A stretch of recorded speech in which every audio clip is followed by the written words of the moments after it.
this week there was some privacy problems and there was some news obviously from Facebook. Facebook came out and started talking about search, now searching through a social graph. Now it was really interesting, you know, some news headlines looked at it like they're trying to take on Google, some were just freaking out because of privacy. Every social network, when they make a change, it's always a privacy problem. But this is interesting. Actually, what Facebook is doing is adding context around your searches. So when I search something on Google, if Google knows nothing about me, it just gives me a generic answer. Now what Facebook does, Facebook knows you, it knows all your friends as well, so it knows who you're influenced by and what influences you based on the pages that you already like. So what I thought was interesting was that when you travel, for example, so say for example I was to go to New York, hypothetically, and I went to New York and I searched what restaurants are good around me. Say for example a friend of mine had already been to New York and liked an actual restaurant there, that would show up as a potential place saying, you know, you're in New York, you know, Billy Ray was in New York recently and he liked this restaurant. So it kind of, it's like, you know how you see people put something on Facebook saying, oh hey everyone, tell me about a good place in New York, is it any good? Same sort of thing, but you're just doing it yourself on search rather than asking people and hoping that they're online. Really interesting. I don't really think it's that much of a big privacy issue. Everyone's going a bit nuts about it. It just means that the pages you like become something that can impact people's searches. And I think that's actually really cool. And it's going to change the way that people do search. I think I'm in.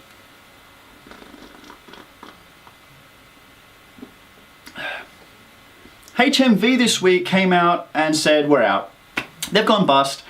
Bringing in the receivers, it's all over. HMV, the music store, if you've already forgotten, the reason that they're probably out is they used to sell music, you know, CDs. Go into a store and you pick up a CD or a record and you buy it. You know, you take the CD and you go, here, sir, I would like to buy this Elvis Presley CD because that's how long ago people did it.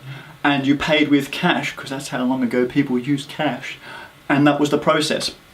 They're gone now.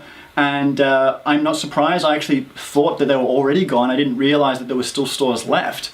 And it's interesting. I read a quote from the managing director of HMV a couple of years back. Not a couple, I think it was 5 years ago. Who they were talking in a meeting, and he said, "Digital music is just a fad. That'll never take off." And that's the biggest problem which big people in high companies have these days. They draw a big line in the sand. You know, companies like Kodak would have said, digital cameras, images will never be as good as film. Why should we care? Gone. Borders probably said ebook readers, never going to be a good thing. People love the smell of books. Gone. That's what happens when you draw a line in the sand and don't accept the new things that are coming. By HMV, whatever.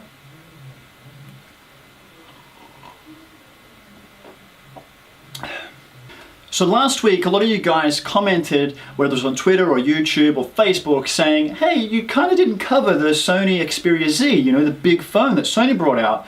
And you know, I kind of apologize, but I don't. It just wasn't on the list at the time, and just had to keep the show short. So, the Sony Xperia Z, Xperia Z, however you would like to call it, is a 5-inch phone. So it's a 5-inch screen, not as big as the Note 2. It's not quite as big as that, but it's a decent sized phone. But the biggest draw cards for me were a couple of things. One, a 1080p display. 1080p, 1080. So the resolution that your TV has is likely to be as high as this display. A 1080p display on a phone is insane. It's going to be so crystal clear, I can't wait to actually see it in the flesh. Also, a quad-core processor. So, some of the laptops and desktops that most people are running at home are quad-core. Probably not the same specification exactly, but quad-core in a phone, wow, it should be able to handle applications, multitasking like nothing else. Impressive. Not waterproof, but water resistant, meaning, you'll see in the videos, people pouring water on the phone, no problem. Keeps going, excellent. Dust resistant, so if it gets in the dirt, no issues there. Impressive. Also, a 13 megapixel camera. Every time I've reviewed a Sony phone, the camera on it is always amazing. I've always loved the cameras on them. 30 megapixels is just going to make it even better, and it's just going to keep that compact camera that you do own stuck in the drawer.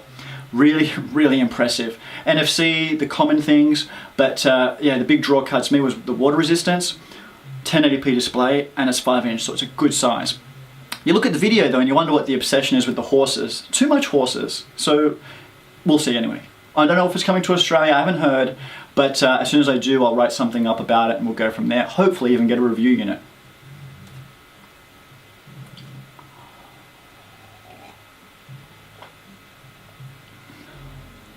Also, not really a news item, but something more of a personal thing which is happening.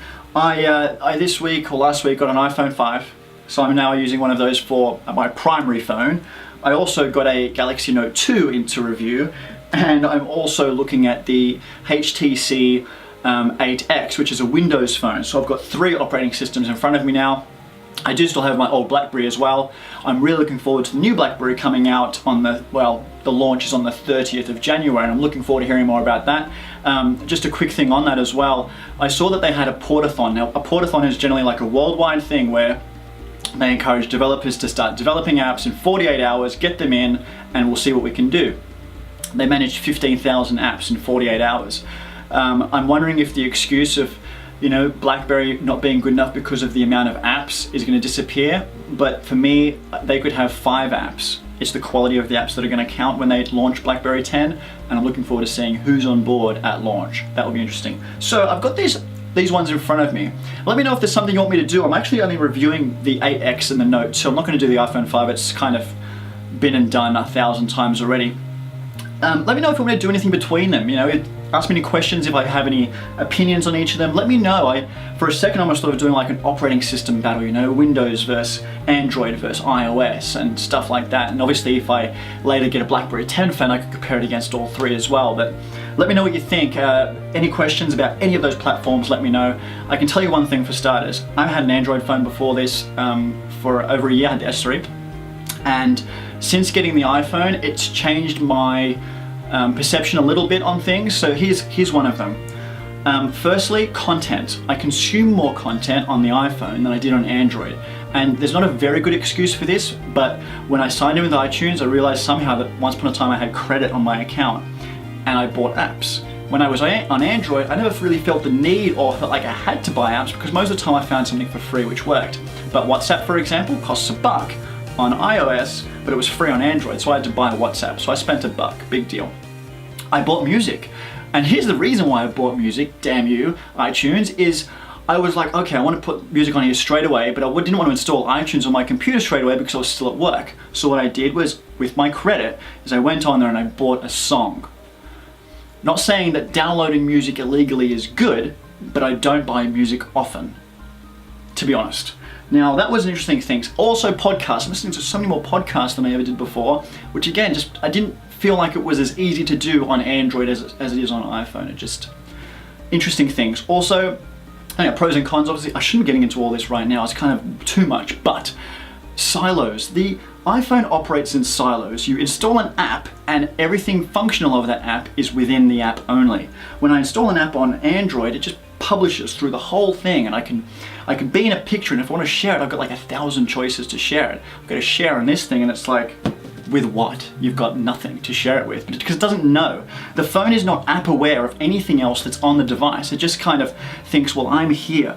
And it's like a horse which wears the little, what are those blinkers called? That's what it's like, and it really bothers me that nothing works together. I took a photo today of my coffee cup, and I couldn't, from the photo, share it to Instagram. I had to leave the application, go into Instagram, and then share and go back to the picture and say, that's the picture I wanted to share. It's too much. It's too much clicking. Where's the options key? Where's my back button? It's taking a little bit of time to adjust to the iPhone, I'll admit. But I'm enjoying it in some ways and not liking it in others. It's a work phone now, so I just have to have it. I have to use it. I also got an iPad. I'm not even going to start on that one. But anyway, if you have any questions about any of those devices, please let me know. I rambled a little bit. That's what it would look like. So any questions, shoot it to me. I may even just answer each question as a video. So give me a good question, I'll make a video out of it. Let's do that. I'll drink to that, and then we'll end the show. I held the cup there a little bit because I put too much in. I thought I'd have to fountain it back out. That's the show. Thanks for watching, guys. I know you guys like the green screen. This is what it looks like in real life, and that's what it looks like when I want it to look like. I got 2 lights here as well. They're super bright. I'm sweating, and it's a lot of fun. I've got a little Rode mic up here right in front of me looking at me now, and that's it. Thanks again for watching. I have my remote somewhere, which makes me do this. See ya.